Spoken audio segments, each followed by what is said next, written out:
Satu hari Bapak Ibu sekalian, beliau pernah merasa setelah 10 tahun berdakwah, kurang lebih 9-10 tahun berdakwah di Mekah, tidak ada yang beriman kecuali 70 orang. Dari sekian juta orang, hanya 70 orang yang beriman. Maka Nabi SAW pada saat itu, Bapak Ibu sekalian, coba mau ekspansi dakwah. Kemana nih dakwah di bawah nih? Mekah sudah nolak. Dan semua orang yang masuk ke Mekah diisolasi. Diisolasi, tidak boleh bertemu dengan orang-orang kaum muslimin. Muslimin nggak boleh keluar dari Mekah. Betul-betul terisolasi, nggak bisa buat apa-apa. Nabi SAW pada saat itu pagi-pagi keluar sebelum masyarakat Mekah beraktivitas, lalu ingin melirik lokasi dakwah. Ditemukanlah di benak beliau adalah kota Taif. Kota Taif sekitar 60 kilo dari kota Mekah, wilayah yang pegunungan tinggi dan dingin gitu. Wilayahnya nyaman, enak gitu. Dan mungkin bagi Nabi SAW mungkin tempat ini belum terjangkau oleh dakwah. Dan mereka juga tabiatnya belum terlalu jauh dengan orang Mekah, mungkin masih bisa karena dekat.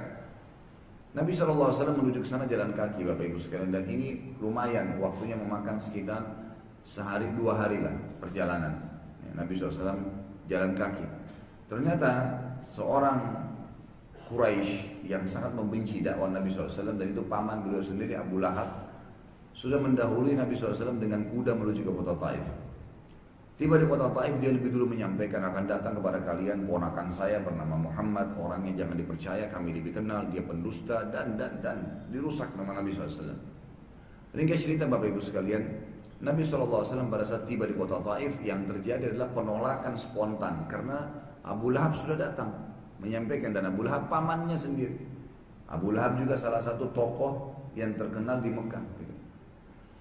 Maka waktu Nabi SAW sampaikan tentang Islam kepada kepala suku Taif, suku Thaqif namanya, suku Thaqif ini punya beberapa cabang, diantaranya suku Daus.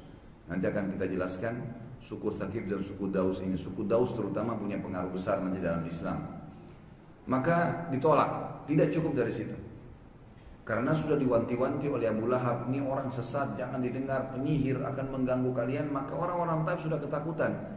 Bukan hanya sekedar menolak dakwah Nabi SAW, tapi pemimpin mereka menyuruh seluruh warganya melempari Nabi SAW dengan batu. Ini satu hal yang luar biasa. Bayangkan kalau satu kota Jakarta melempari orang, satu orang jalan. Tidak usah seperti Jakarta. Mungkin kota Taif itu sangat sederhana. Mungkin sebuah RT lah. Kalau kita di Jakarta, satu RT semuanya disuruh lemparin satu orang ini. Dan cara melemparnya semua, anak kecil, perempuan, laki-laki, orang tua, anak-anak, semuanya mengambil batu, dan batu itu dilempar ke arah kaki Nabi SAW kalau yang sedang diangkat. Misalnya kaki kanan sedang diangkat, kaki kanan itu dilemparin oleh batu. Jadi pasti sakit sekali. Kemudian pada saat diturunkan, kaki kiri diangkat, kaki kiri yang dilempari batu. Kita bayangkan bagaimana tersiksanya Nabi SAW pada saat itu untuk menyampaikan agama yang mulia ini. Dilemparin, tapi Nabi SAW tidak bisa berhenti, berdarah-darah kakinya, rusak, luka gitu. Nabi SAW tetap jalan, karena kalau tidak ini bahaya, bisa terajam, bisa meninggal, dakwah ini habis. Nabi SAW ikhtiar keluar, sampai beliau jalan di luar pintu gerbang benteng daripada kota Taif, lalu ditutup pintu gerbangnya, Nabi SAW dibiarkan di luar sendirian. Dalam kondisi berdarah kakinya SAW, keringatan, panas di siang hari, dakwanya ditolak. Bayangin luar biasa keadaannya. Bertumpuk semua masalah. Di Mekah sudah nggak diterima dakwanya. Ke kota Taif bukan cuma tidak diterima, diusir, lalu dilempar dengan batu sampai berdarah-berdarah. Nabi SAW ya, kemudian jalan ke bawah sebuah pohon semampunya, lalu istirahat di sini. Sementara istirahat beliau mengucapkan kalimat yang masyhur, wahai Allah, wahai Tuhanku, kemanakah kau akan mengarahkan langkahku? Ke sebuah masa depan yang tidak jelaskah? Atau ke kota-kota Mekah dan Taif yang menolak agama ini? Dia keluhkan, curhat kepada Allah SWT. Tetapi ya Allah, kalau kau tidak marah denganku, maka aku tidak peduli. Kalau ini semua tidak merusak hubunganku denganmu, aku tidak peduli. Yang penting engkau ridha, maka aku tidak peduli ya Allah. Aku tetap komitmen menjalankan agama ini. Dalam kondisi kakinya berdarah, sendirian, ya, kemudian panas terik matahari pada saat itu. Maka Allah Azza wa Jalla menjawab, datanglah ya, Jibril alaihissalam. Jibril datang Bapak Ibu sekalian, kemudian menyampaikan kepada Nabi SAW, wahai Muhammad, di sebelahku ini ada satu malaikat penjaga gunung, dan Allah memberikan titah kepadamu, tinggal kau perintahkan saja.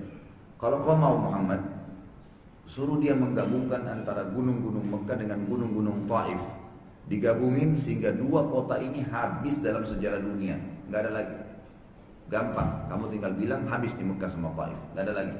Nanti kamu tinggal berdakwah di tempat lain, atau kamu bersabar dan dipastikan dijamin oleh Allah agamamu ini akan menyebar di seluruh dunia.